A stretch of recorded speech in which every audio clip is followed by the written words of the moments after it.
Hello learners, in this lecture we will see what is segregation and what are the causes for the segregation and how it is practically applicable. So in general term, what is segregation for us? So we have seen all these things nowadays, right? The government is very strict on the segregation of the waste. So you can see it here. They are asking you to separate out the waste, that is wet waste.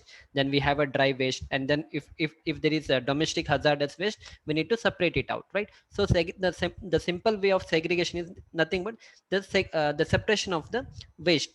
So if you don't do this, the government is going to impose the fine on you, right? So this is from general point of view. Now what this has relation with our civil engineering. So whenever we prepare the concrete, for us the segregation should not happen, but whereas for general government and all, we have to segregate the waste, right? So we'll try to see how this has to be understood.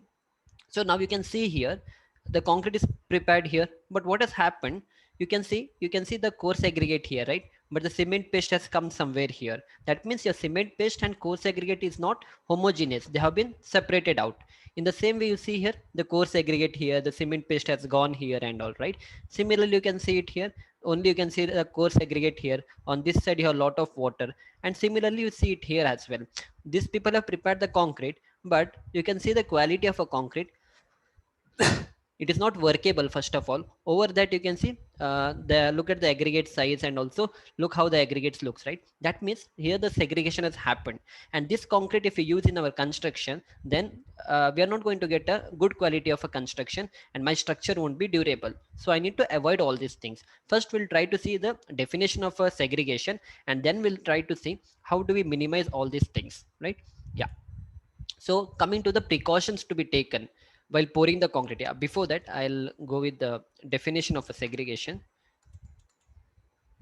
Yeah, first we'll try to see the definition of segregation and we'll come back to that. Segregation of concrete can be defined as a separation from the mortar resulting in the non-uniform distribution. Like we have seen the image, right? What has happened? My cement paste has been separated out from the coarse aggregate, and as a result of that, my concrete is a non-uniform distribution. You can say that it is not homogeneous in nature. So segregation of concrete is a separation of cement paste and aggregates of concrete from each other during handling and placement, right? And also segregation also occurs due to over vibration or compaction of concrete in which the cement paste comes to the top and aggregate settled at the bottom. So when I say segregation, it has three different ways. During the time of mixing also the segregation can happen, during the time of transportation also the segregation can happen, and also at the time of placing the concrete the segregation can happen. So that is why it is written handling, placement, and also during preparing the concrete. And also it can happen due to over vibration. When you make use of the needle vibrator, if you try to use it for a very longer period of time, especially in the shuttering and especially in the column, the cement paste will try to come out of the former. We'll try to see that how it happens, and also as a result of that the segregation is going to happen. And next is how this segregation happens, what is a technical reason behind it. The difference in the size of a particle and in the specific gravity of the constituents of the concrete are the prime cause for the segregation. That means we have what we have in concrete. We have coarse aggregate, we have fine aggregate.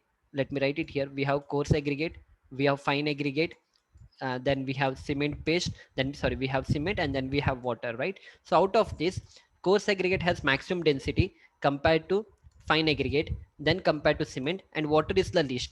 So as a result of this, the one which has maximum specific gravity, that will try to settle down, followed by the lesser one, that is your cement paste, let us say, and finally the water will come at the top, right? So this is how that segregation is going to happen. We'll try to see this as well practically, and how to avoid all these things. Yeah. So I hope these things are clear. This we already have seen. Yeah. Now coming to the precautions. Now how you're going to take the precaution. Now look at this guy. This guy is pouring the concrete, right? But here itself a kind of a segregation has happened.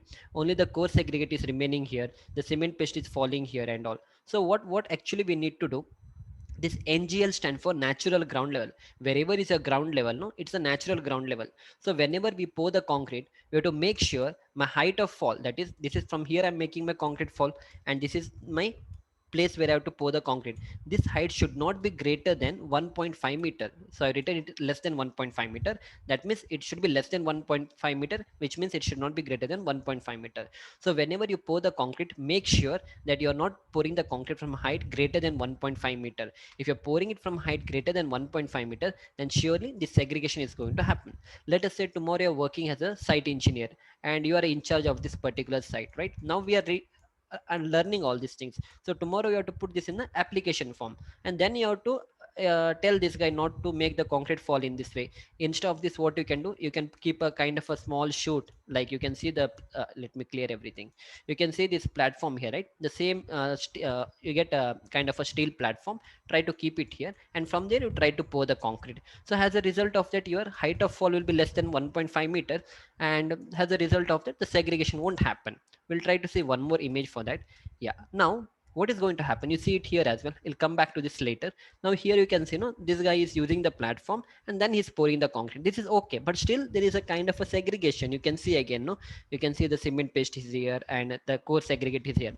So 100%, if you ask me, is it, we cannot avoid the segregation, right, but to some extent we can try to avoid the segregation, right? And after that, when we try to make use of the needle vibrator, everything will fall in its place. But as far as possible, we have to try to restrict all these things, right? Yeah, now what will happen if segregation happens? So this is a kind of a uh, we call, this is a kind of a structure, because of the segregation. You can see these are called as honeycombs. What has happened here? So I'll explain this when I try to teach the column shuttering. When we pour the concrete in the column, this usually happens in the column, but try to understand it here. So here the cement paste has gone out from the shuttering, and only you can see the core segregate. So this core segregate has created a kind of a structure which is called as honeycombs, right? Now this column will not have a strength to take care of the load, and you can see your rebar has been exposed. And if your rebar has been exposed, it will come in contact with the air, and if it comes in contact with the air, then the corrosion is going to happen and the durability of your structure is going to come down. So that is why, as far as possible, try to avoid the segregation, right? Yeah, next we'll try to see.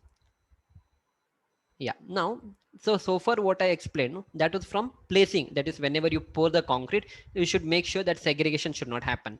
And also in the definition, we saw that at the time of transportation also the segregation is going to happen. How it happens, we'll try to see. Let us say you're taking the concrete with the help of this truck, right? So to put it in a better way, let us say this is a place where my concrete is happening, that is a batching plant, and this is a place where I have to transport my concrete. Let us say this is A, and this is A, and this is B. B is my destination. So in order to transport the concrete, let us say I'm making use of this particular truck, and let us say it will take around 1 hour to reach this destination B. Yeah. So when you pour the concrete here and when you do transportation, what is going to happen? The coarser aggregate, that is the coarse aggregate, will try to settle down, right? Because they have larger specific gravity, followed by the cement paste, because when you prepare a concrete, you cannot separate out the fine aggregate and the cement, they become a paste. So that is why yeah, so that is why in the second layer, what you can see the cement paste at the top.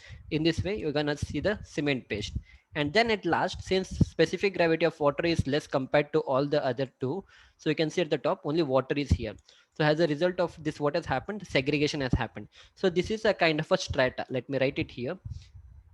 So it is trying to create a kind of a strata, strata, that is stratification has happened, because you can see the layers of this, right? So if you do in this way, again the segregation has happened. That means my concrete is not workable, or let's say my concrete is not good for the construction. Then how do we avoid all these things? The best way to avoid this is to make use of the transit mixer. So what is this transit mixer? So this is called as transit mixer. Let me write it here. Transit mixer. So this is the type of a vehicle what we use for transportation of the concrete from one place to other place. So this is available in the different quantity, I mean capacity. Let us say 6 m cube capacity, then we have 7 m cube, then we have 8, we have 9, we have 10, 11 and 12, right? So it depends what quantity of concrete you're ordering, how big is your size of construction, and how big is your project. Based on that, we try to order the concrete, right? And this is a capacity, that means this much amount of, let us say I want 10 cubic meter of the concrete. So this drum, what you can see, it has a capacity to carry 10 cubic meter of the concrete, right? Yeah. So how it works and why we have to use this, you can see this here. So look at the shape of this compared to this truck. Look at the shape of this. The shape is something like this. It is inclined in nature. That means that what will happen as a result of that, the segregation is not going to happen. If it is horizontal, we have seen it's going to form a strata. That means the stratification will happen. But here it will not allow that to happen since it is in incline in position, right? The second reason is that whenever we try to transport the concrete with the help of a transit mixer, you might have seen it will be in motion, right? You can see the drum is rotating. So if the drum is rotating, that means the concrete is in motion. And if my concrete is in motion, then what will happen is a proper mixing. That means the coarse aggregate will be in the bottom. Again, when you try to rotate, it will go to the top. As a result of that, there is a homogeneous mixture and the segregation is not going to happen, right? So that is why whenever we try to transport the concrete, we'll make sure my rotating drum, I mean this particular drum what we have, it is in motion. And once you bring that, then obviously what we are going to do, we'll try to mix it, and with the help of this pump we'll try to pump the concrete wherever it is required. Here they, let me go back, here they have this concrete pump, and from here they'll pump it. It should be highly workable, and a lot of pressure has to be created so that the concrete will go to the top, and the people at the top will try to make use of this concrete and do the casting of a slab and all. So you can see how workable the concrete is here. So you don't have to put much effort, right? The concrete is able to flow on its own. So this is that pipe what we have, and see how it's easily pourable. I mean it's easy, right? And finally, once all these things are done, we are going to do the finishing of my roof slab and all, right? Now how this actually works, the mixer what we have, how it works. So we'll try to see that working also. So this is how that mixer rotates. So if you observe it carefully, it keeps on rotating. So whatever coarse aggregate we have in the bottom, that will go to the top. As a result of that, there's a uniform mixing of this. So as a result of this, there won't be any segregation, unlike this truck what we saw. You can see, it's able to move. I mean, it's able to rotate so that there is no segregation happening. I want to avoid that. That is how it works out, right? I hope these things are clear how it has. So this is during the transportation.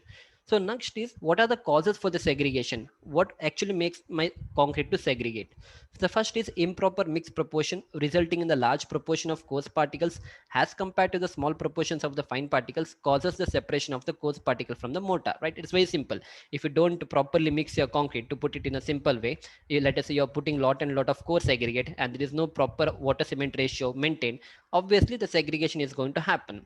This is what you mean by. Second is, segregation is also caused by dropping wet concrete from a considerable height. Like we saw, we should not allow the concrete to fall from a height greater than 1.5 meter. If it happens, then what will happen? The segregation is going to happen. So always try to pass it through the long chutes, that inclined portion what we had used, that is called as chutes. And also discharging the concrete carelessly against some firm obstruction, right? When you pour the concrete, you have to make sure you're placing it properly. Yeah. So next is, segregation is also caused by over compaction. That is while placing. Like if I go back quickly, we had seen the working of this, right? And this guy was using, let me go back for a while. Yeah. So if I had seen it here closely, so these guys were using the vibrator, right? Yeah. So this guy were using the needle vibrator, and if you use this needle vibrator for a very long period of time, yeah, you can see this guy, no. Then also segregation is going to happen if you use this needle vibrator for a very long period of time. So that is what you mean by over compaction. Yeah. So when concrete is discharged badly from a design mixer, concrete shows tendency of segregation, which we had seen here in the initial stages. That is, this is how it looks. This was discharged from the mixer and it is very badly mixed. Again, the segregation has happened even before the placing of a concrete. And then the last point is that leakage of mortar through formworks. I'll explain this. Too vibratory or too long transporting methods of concrete, like we saw. If you transport it with this vehicle, then the segregation will happen. But usually we don't try to do the transportation with this vehicle. We have stopped it completely. We always make use of the transit mixer only. So this point will not have much effect on that. Too long transportation will not cause segregation. But one thing we need to remember, we cannot make our concrete what you call, there is no, it's not that we cannot always stop the segregation. Segregation will always be there. Why is that? Because let us say if you're working in some project and this is my natural ground level and I want to do the construction of an underground tank, right? So this is the underground tank what I have. So when I want to do the construction of the underground tank, something like this, so this height will be somewhere, this depth will be somewhere close to 4 meter. So in that case, what will happen? You have to pour the concrete. So obviously that a kind of a small segregation will happen, right? When you pour the concrete, even though you make use of the long chutes here, like that horizontal platform what I showed, small segregation will be there. But as far as possible, what we can do is we have to try to make use of the needle vibrator, and we should not pour the concrete at once. So what I'm trying to tell is, let me go back for a while. So let us say this height is 4 meter, right? So this height is 4 meter. At once we'll not pour the concrete. We'll first pour in 300 mm. So once we pour up to 300 mm, we'll do the proper compaction by making use of needle vibrator. Then again another 300 mm I'm going to pour concrete, and again I'm going to do the compaction. So as a result of that, what will happen? Your concrete will go to everywhere and there won't be much segregation. At once if you try to pour the concrete, obviously there will be segregation, and because of that segregation, I'll show you what is going to happen tomorrow at this site if you don't do the concreting in that way, right? So we know this. I'll not, yeah. So you can see it here, no? So if you pour that in that way, this is called as honeycombs as I shown you. Now what has happened? The rebar is exposed here. That means again the corrosion has already started. You can see here as well, right? You can see here. So these types of column are not acceptable when you try to work. Either you have to do the demolition of this, right? So this is okay. At least you don't have to do the demolition. A small patch up here and there will work out. But again, it all depends how strong is the quality control department in your company, right? Right. Similarly, I'll show you one more images. You can see here as well, right? So everywhere, this is through leakage of the formwork. When we put up the formwork, between the formwork, there's a leakage, and this is that honeycombing what you can see. Yeah. Now, how do you minimize that? So first is by ensuring the certain minimum proportion of finer materials, proper grading of aggregates, by strictly supervising. Let us say you are a site engineer, so you have to make sure all these things are not happen right from the concrete handling, placing, and compaction of the concrete, by restricting the height of the pour, by properly designing the amount of water to be used for the mixing, right? And finally, by not allowing the vibration to happen for a very long period of time, right? So these are how we can try to minimize the segregation. Now, as I mentioned about the needle vibrator, so these are that needle vibrator, or even you can call this as a poker, vibrating poker. So these are the different diameters what is available. Based on the requirement, we'll try to use them, right? Yeah. So you can see here they're pouring the concrete, and this guy is using the needle vibrator. Make sure you're not using it for a very long period of time. If you use it, since it is very workable, the chances of this cement paste coming out through the joints of the formwork from here, these are the two different shuttering board what I have, right? Through this joint, the chances of cement paste coming out is more, and again the chances of segregation happening is more. So don't try to use this for a very longer period of time. You can see here also, right? These guys are placing, again these guys should not place it directly from here. They have to make use of an incline chute and pour it, otherwise there's no point. Again the height is more than 1.5 meter, again the segregation will happen. Yeah. Now I'll play a video, so how this practically these things are done. Look, these people have made use of this inclined chute here, and this guy is using the needle vibrator. Again, is the wrong way of using the needle vibrator. When you use a needle vibrator, make sure you're using it exactly at 90-degree, right? So this guy is just enjoying, he's just putting the vibrator in this way. It should not be in that way. It has to be exactly 90-degree in this way. And when you try to take it out, make sure you're taking it out slowly so that there won't be voids in your concrete, right? And also near this column and footing junction, you have to use it for a longer period of time, so that there is proper packing of a concrete, right? Since you have a lot of concrete reinforcement here, the concrete may not go everywhere. That is why you have to use it properly in that particular space. Yeah, we'll go ahead with this, right? Yeah, especially here. And you should not use it for a long period also. Again, what will happen? Your column may try to tilt here and there. Again, that what is going to happen? The column may not be inclined again. So all these are the precautions we need to take when you try to work on the real projects. Yeah. So next is, yeah, again you see here. Now what has happened here? So these guys are pouring the concrete. Let us say this is my, yeah, this is my column what I'm supposed to do the concreting. Let us say this height is somewhere close to 2.5 meter, 2.5 meter.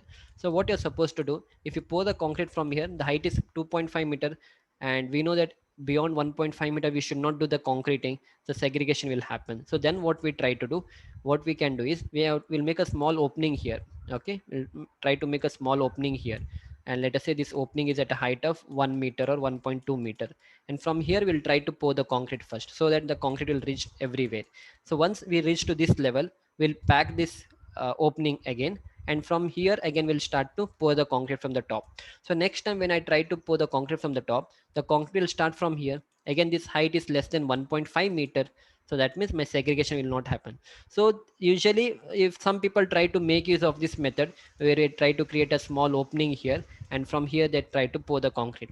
The best way to do this, instead of doing in this way, the best way of doing this is to pour in two lift. What I'm trying to tell, first you pour the concrete up to this level, then try to raise the shuttering again, and then you pour the concrete, right? You can see it here. First they have done the casting of a column up to here today. Tomorrow they'll come, they'll take out this shuttering, they'll raise the shuttering again, and again they're going to pour the concrete.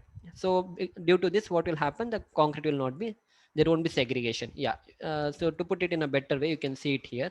See, let us say today they have casted this column up to here, and tomorrow they'll come, they'll take out this shuttering, and they're going to lift the shuttering again, and next day they are going to pour the concrete here. So then this height will be less than 1.5 meter. So as a result of that, what will happen, the segregation won't happen. And also look at the quality of the column, there is no honeycombing at all, no. So this is the quality of a concrete that we require at the site, so that this concrete will have proper density and it is able to take the load for which it is put up for. Again, look at this guy, he is making use of a steel bar, that is a reinforcement bar, rebar, for the compaction. So for the small construction it's okay, but when you work for big companies and all, it's always advisable to make use of the needle vibrator, right? So this ramming and all with help of tamping, with help of the rod, is not acceptable. But since it's a local construction, what we are seeing, people don't want to invest more in the needle vibrator and all. That is why they try to make use of this, right? Yeah. So I hope you have got a complete idea about what is segregation, how it has to be minimized and all. So in the next lecture, we'll try to see what is bleeding and other things, right? Yeah. So we'll see you back in the next lecture. Thank you.